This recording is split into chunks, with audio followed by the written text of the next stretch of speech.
রংপুর কামারপাড়া বাস স্ট্যান্ডে নেই যাত্রী ছাউনি, ওয়াশরুম বা বিশ্রামাগার।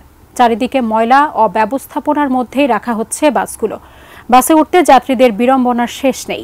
রংপুর কামারপাড়া বাস স্ট্যান্ড থেকে সরাসরি যুক্ত হচ্ছেন প্রতিনিধি শাহরিয়ার মিম। মিম, আগের খবর আপনার সাথে যুক্ত হয়েছিলাম, আপনি সেখানে বিভিন্ন ভোগান্তির কথা জানাচ্ছিলেন। এই মুহূর্তে আর কোনো নতুন খবর আছে কিনা আপনার কাছে? সাজিয়া, আপনাকে ধন্যবাদ। রয়েছি রংপুর কামারপাড়া বাস স্ট্যান্ডে। আর কামারপাড়া বাস স্ট্যান্ডে যাত্রীদের ভোগান্তি, সেই সাথে যে এখানকার যে চালক এবং বাস সংশ্লিষ্ট যে হেল্পাররা রয়েছে তাদের ভোগান্তির কথা জানাবো।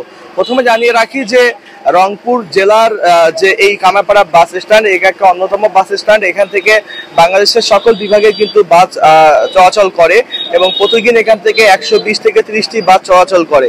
তবে এখানকার যাত্রীদের যে কি অভিযোগ যে কামারপাড়া বাস স্ট্যান্ডে যে গণদে শৌচাগার সেটি কিন্তু এখানে নেই এবং সেই সাথে যাত্রী ছাউনি সেটিও কিন্তু এখানে নেই, যার ফলে যাত্রীরা এখানে এসে কিন্তু পেরেশান হয়ে পড়ে। তারা কিন্তু তাদের যে বিশ্রাম নেওয়া থেকে শুরু করে তাদের লাগেজ রাখা, তারা কিন্তু এই সুবিধাটি পায় না।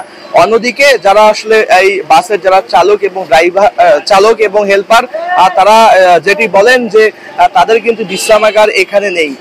সবকিছু মিলে আরেকটি যে কি তথ্য আপনাদেরকে দিয়ে রাখি যে এখানে যে জায়গাটুকু রয়েছে এই জায়গার মধ্যে পর্যাপ্ত পরিমাণে কিন্তু বাস পার্কিং এর ব্যবস্থা নেই, যার ফলে এই যে প্রধান যে সড়কটি আমার যদি এদিকে দেখাই যে এখানে কিন্তু সকালে যখন বাসগুলো বের হয় তখন কিন্তু একটু যানজট এখানে সৃষ্টি হয়।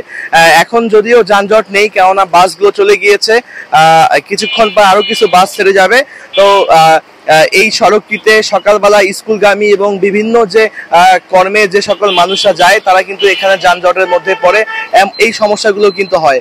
এবং আপনাদেরকে আরেকটি তথ্য আমি জানিয়ে রাখতে চাই যে রংপুরের টার্মিনালে একটি কেন্দ্রীয় বাস টার্মিনাল রয়েছে। সেখান থেকে কিন্তু যদি দূরপাল্লার বাসগুলো যদি সেখান থেকে চলাচল করে তাহলে কিন্তু এই যে সমস্যাগুলো সেটি কিন্তু থেকে পরিত্রাণ পাওয়া যাবে বলে কিন্তু এখানকার অনেকেই মনে করেন। তো সবকিছু মিলে এখানে আরেকটি তথ্য জানিয়ে রাখি, এই টার্মিনালে কিন্তু কোনো চাঁদাবাজির ঘটনা আমাদের কাছে কিন্তু কোনো অভিযোগ আসেনি। তো এই ছিল রংপুরের কামারপাড়া থেকে আমার কাছে সর্বশেষ অবস্থা। সাজিয়া।